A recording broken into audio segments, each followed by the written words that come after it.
The paper we're diving into today is called A Collection of Poems by Suresh Soni. It's a hefty, sweeping work, the kind of thing that, forces you to slow down just to take it in.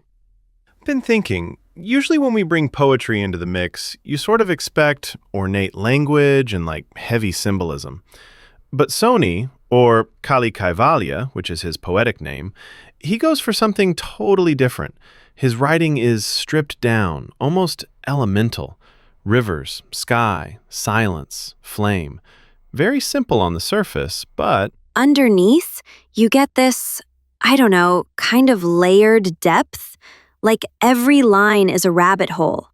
It's not storytelling so much as a lifelong meditation, right? right. And at its core, the big question he keeps circling is, how do we, humans, reconnect to what's true and real, both inside and out? How do we align our noisy, distracted, and kind of broken world with nature and some deeper, more universal truth? And why does it matter?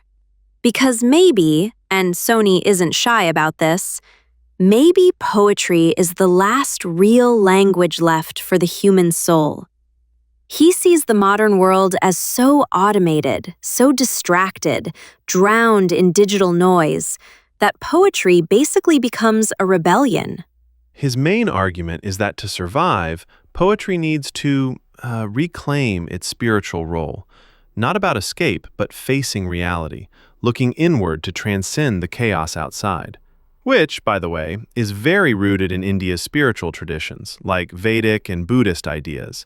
I mean, there's a lot of talk about dissolving the ego, seeing the unity of all existence, the importance of silence. And impermanence, too. There are poems about death, cycles of life, environmental damage, like the polluted air of Delhi. He keeps coming back to the idea that all our divisions, religion, caste, nations, even our sense of self, they're, illusions? And the real work is seeing through them, returning to some kind of central, silent self. Another thread is this huge concern with peace and justice. The poems criticize greed and inequality, but what I thought was striking, they call for transforming society not through anger, but through empathy and shared responsibility. Yeah, and he's got these really gentle lines for even pretty harsh topics. Like he'll talk about the rape of children or religious violence, but he always points back to healing, to compassion as the answer. There are some, I guess we'd call them philosophical mantras, short, punchy verses about letting go of ego, of being still, breathing, becoming a witness to your own mind. Which sounds a bit like mindfulness, doesn't it? But he insists this isn't escapism. It's about changing how you relate to the world. Oh, and can I just say, he's very direct about his influences. The Vedas, Upanishads, the Gita, even Buddhism, science, modern physics. It's ambitious. Sometimes I wondered if keeping so many threads going might become, overwhelming for some readers.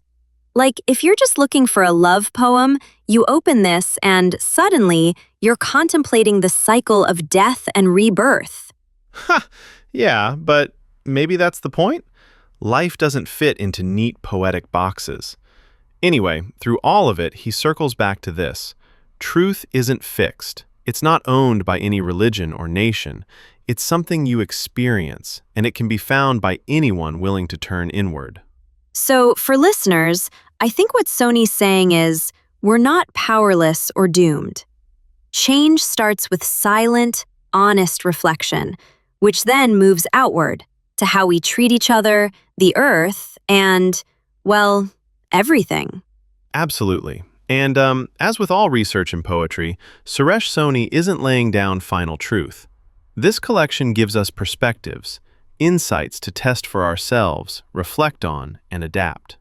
And if nothing else, it's a reminder that sometimes closing your eyes and just breathing is a radical act in itself.